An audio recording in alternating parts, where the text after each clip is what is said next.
Everybody has a plan until they get punched in the face. I'm Tony.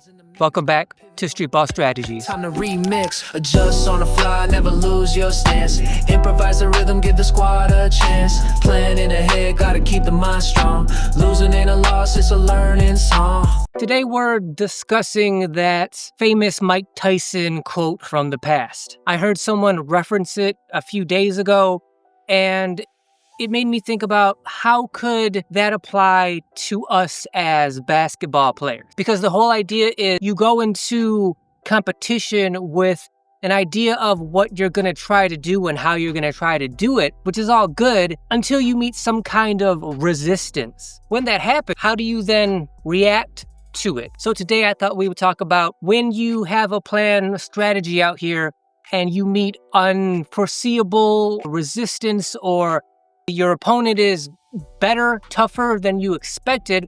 How do you react to that? So when you come out here to the court, hopefully you have some kind of plan, some kind of strategy of how you're going to be successful. At the very least, hopefully you have some kind of goals that you're going to set and try to achieve while you're out here. Now, the younger you are, the newer you are to the game, the less sort of specific and intensive those goals and plan strategies are going to be.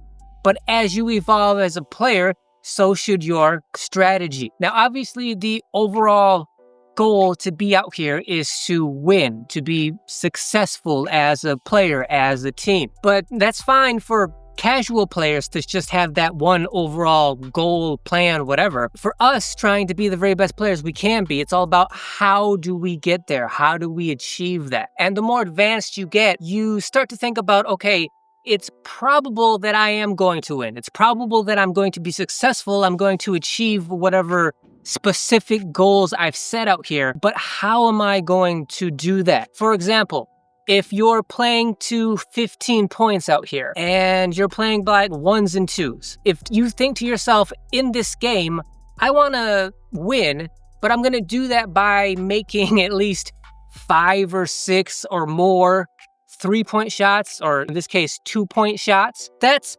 possible. And it's not like something that you should not have ever as a goal or an objective. It's just really unlikely and unrealistic that you're going to do it. Can you do it? Have people done it? Do they do it on a regular basis? Yes, but it is unlikely that you're going to win a game just by shooting almost nothing but 3-point shots the entire game. So my point is, whatever your goal is, whatever your strategy is to get there, have it be realistic. Because trying to achieve whatever strategy you've set in place is going to be difficult enough, especially when you come across competition who is intentionally trying to stop you from achieving your goal. The more unrealistic your goal and your objective is, the more frustrating it is going to be to deal with running into that wall of, here's what I was planning to do, but it's not working out that way because my opponents are making it too difficult. So you're going to have to find the balance between like realistic goals, but yet goals that are still challenging enough for your level and for the competition you're playing against. The younger, newer, less experience you have, the less complicated your strategy should be. And the older and more experience you have, you can put more nuance into your strategy, but you have to realize that since your opponents, their main objective is to disrupt what you're trying to do, if your strategy is too unrealistic just to begin with, without factoring in them trying to stop you, it's going to make it that much more frustrating for you to deal and compensate with whatever opposition they give you. The second point I want to make about how to deal with the opposition to your implementing a strategy is the importance of practice and mastery. This includes experience too, but I'm focusing on practice and mastery because when you experience that opposition to whatever game plan you have, meaning your game plan only works so well, or it only works to a certain point or degree, when it gets disrupted like that, you want to be able to compensate, adapt, change, evolve that game plan as simply, easily, naturally as possible. And a good part of that's going to come from the experience from doing that over and over again.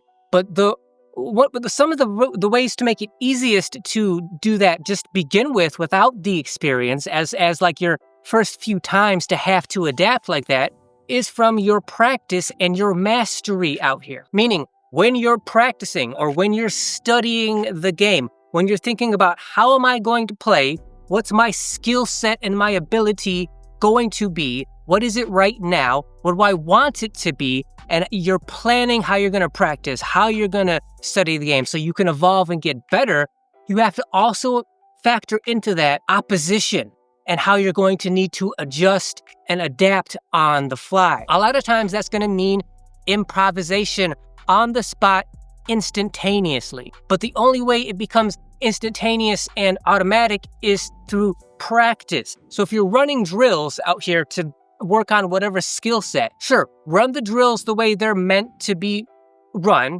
so the way they're laid out, but also every now and then start doing the drill the way it's meant to be drilled, but then improvise in the middle of it. Just change everything up right in the middle of the drill and do something completely different so that you're not just locked into doing that one set of moves over and over and over again. That is good and beneficial. It's the fastest way to get better at basketball, but drills don't factor in competition. They don't factor in opposition, people actively trying to make you change the path that you've chosen. So to deal with that, to get used to dealing with it in practice, is by just sort of in the middle of a drill, just breaking it and doing something completely different than the drill calls for. If you're practicing a specific move, a specific move set, where it's like a certain dribble move to get a certain shot off, and you practice it and you practice it and practice it, and you're doing the same thing over and over and over again to master that move set, that's good. But again, occasionally you're going to have to start doing that skill set, that move set, and break it and improvise something completely different on the fly, just to be used to doing that, so that in competition, when that happens over and over and over again on a regular basis, you're used to breaking patterns. So much about basketball is pattern recognition or pattern repetition. So you build in patterns through doing drills and workouts so you can master whatever move or skill set that is. And when we talk about pattern recognition, you recognize that those move sets, those skill sets in other players, so that you can then disrupt what they're trying to do. But just like you need to be able to build those move sets and repeat them over and over again to master them, you also need to do the inverse of that, which is like start the move set, but then break it somewhere in the middle and do something completely different, just so that you are used to doing that in practice, which means in competition, doing it is going to become that much easier, that much more natural and automatic when needed. So you have to plan to make plans. You have to get used to that process of making a plan, making a strategy, having goals and objectives out here that you're going to try to achieve and implement in game and in competition. But at the same time, you also have to plan to break those plans. You have to plan to improvise and evolve those plans when needed on the fly as your competition disrupts those plans, so that when those plans get disruptive, you don't just completely flatline as a player on that particular play, or maybe even for the rest of the game, because you're so rattled that your impeccable strategy that you laid out so carefully was distorted by what your opponents were doing. Just like you get comfortable with making plans or having patterns in terms of drills and workouts, you have to get used to and comfortable with breaking them, improvising away from them as well. And just to be a little bit more specific, beginner players, the game is much more physical for you than it is for higher level players. So when you talk about improvising on the fly and adapting a new strategy once your given goals or strategies, game plans have been disrupted by your opponents, that usually comes in the form of physically changing the way you're playing the game. Because you're a beginner, therefore the brunt of the way you play and the way you think about the game is done from a physical perspective. So physically, you're going to have to change the way you're actually like moving on the court, which is fine. because you're a beginner. And that is pretty much the most fundamental, elementary way that you can change the way you play out here. So if you're a beginner and that's the way you have to change and try to improvise on the fly here, it's perfectly fine to do. Just be aware of that. Now, if you're more intermediate, it's more mental. It's more how your mind sees the game and thus how you evaluate how you should play in a given situation. So when intermediate players have a plan, they get punched in the face and then they have to recover and improvise on the fly. For intermediate players, it's more of a mental change. How do you mentally adapt to what's going on in terms of what your competition is offering you? But the more practice and mastery you have of either one is going to make actual competition and the need for change and evolution inside a competition setting is going to make it so much easier, so much smoother, natural if off the court, in practice, you have mastered the ability to set a plan and you've mastered the ability to change, improvise, and evolve that plan when and if necessary. The last point I want to make is to not panic. Should you have a plan and a strategy of how you're going to at least try to be successful out here? Yes. Do you absolutely need one? No, but you should have one. But if that plan and that strategy starts to fall apart because you just didn't account for whatever, or your opponents are just better than the strategy that you came up with, then that's just part of the game. You can't panic. You can't become chaotic just because your well-laid plans aren't working out the way you thought and expected them to. Part of strategizing is planning for contingencies, like, oh, what if I do this, but it doesn't work out? Or if I do this, but then I have to change to this. That's part of the planning process. Now, if you're like me and you kind of get neurotic about that kind of things, you can kind of drive yourself crazy going down all kinds of like hypothetical rabbit holes of like, what happens if this happens? These little small intricate possibilities here and there that probably are never going to happen. You could drive yourself crazy thinking about that stuff, but really you just need to keep in mind, here's my overall general strategy of how I'm going to do this. But plans usually don't work out the way anyone plans them. So because of that already, okay, well, if things don't go this way, then I have a backup idea of trying to do something else this way. And the more comfortable you are with the idea of accepting like, okay, I made a plan like I'm supposed to, but it's probably not going to work out exactly the way I intend for it to. So I'm going to have to change. I'm going to have to adapt. I'm going to have to evolve on the fly. The more you accept that and hopefully have backup plans ready just in case, the less likely you are to panic, which also means that you can't be narrow-minded when you make your strategy. You can't go like, this is what I'm going to do no matter what. You can if it's some kind of like experimental game or situation where like, I'm going to experiment with this one thing no matter what happens. You can do that and that's fine. But if you're talking about like just general competition where you're trying to win and that's your overall goal, then you can't just get locked into this one path. And if I can't go down this path, then the whole game goes to hell. You can't just have either it goes my way or there's chaos. Like, no, it either goes the way you want it to or you expand to beyond what your game plan originally was. But you don't panic because you are already prepared and you've accepted that your plan's probably going to fall apart to some degree at some point anyway, but you're ready for it. Now, usually when you get into a situation where like you have a plan, but you get punched in the face and now it's like, oh my God, what am I going to do? I wasn't nearly as prepared as I thought I was going to be. In a basketball sense, that means like you made a plan, but regardless, you're probably going to lose the game. If that happens, I cannot stress the importance enough to not give up. From a psychological standpoint, if you say to yourself, oh, I had a plan to win the game, but turns out my opponents are just better than me, they're just better than my plans, there's really nothing I can do to overcome this and actually win the game. If you just sort of psychologically give up like that, that is the opposite of what you should be doing. Because, okay, maybe you can't win this game. Maybe that's already written.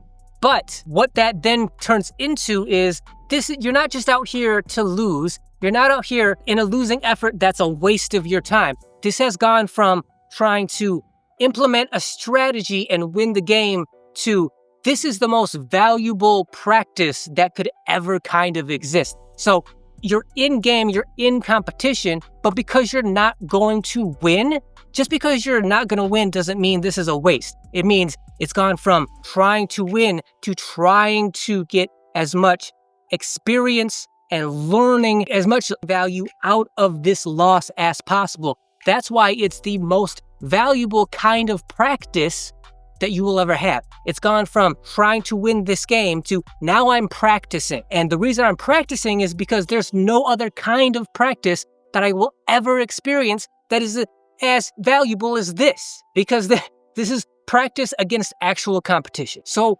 while that's happening, don't give up, because if you give up, then that you take yourself mentally, psychologically out of the present moment, and just like you're checked out and you're just waiting for the game to get over and the next game to begin. So maybe next game you'll have a chance to win. No, when you do that, you are wasting your time because you're not learning anything, because you've taken yourself out of the present moment.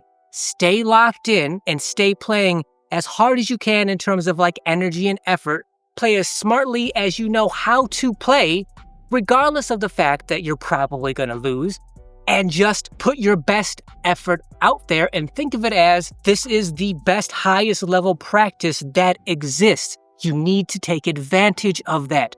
That's the fastest way that you're going to grow and learn as a basketball player. Outside of practice doing drills and workouts, losing against competition that's better to you and using that as practice is probably, you can make the argument it's either first or second to drills and workouts in terms of learning and gaining valuable experience. Now, maybe if you're on the borderline where like, maybe you're going to win, maybe you're going to lose because of how your strategy is starting to fall apart, but even though it's falling apart, you still have a chance to realistically win the game. Yes, continue to modify, continue to adapt, and try to elevate and evolve your strategy on the fly, which of course includes playing as hard and as smart as you can. But like I said, if that it's probable that you're going to lose, use that as a learning experience as to the best of your ability. So I want to thank you guys for watching. If you like this video, if you found it helpful at all, if you think it's going to help you to deal with opposition when it's more intense or fierce than you expected, and to the point where eventually you're going to learn to overcome that, because you can. It's just a matter of experience and working in that direction and time.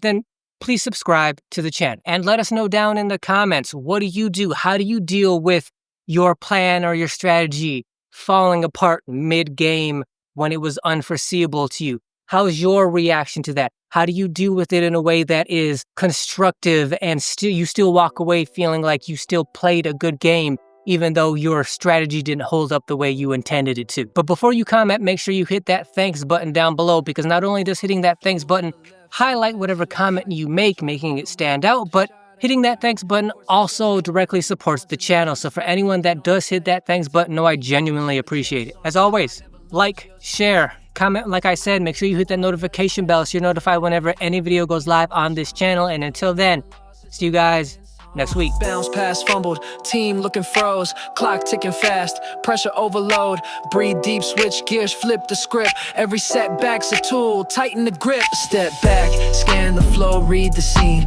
strategy a river, gotta flow between, panics the enemy, calms a king, playbooks evolving, hear the buzzer ring.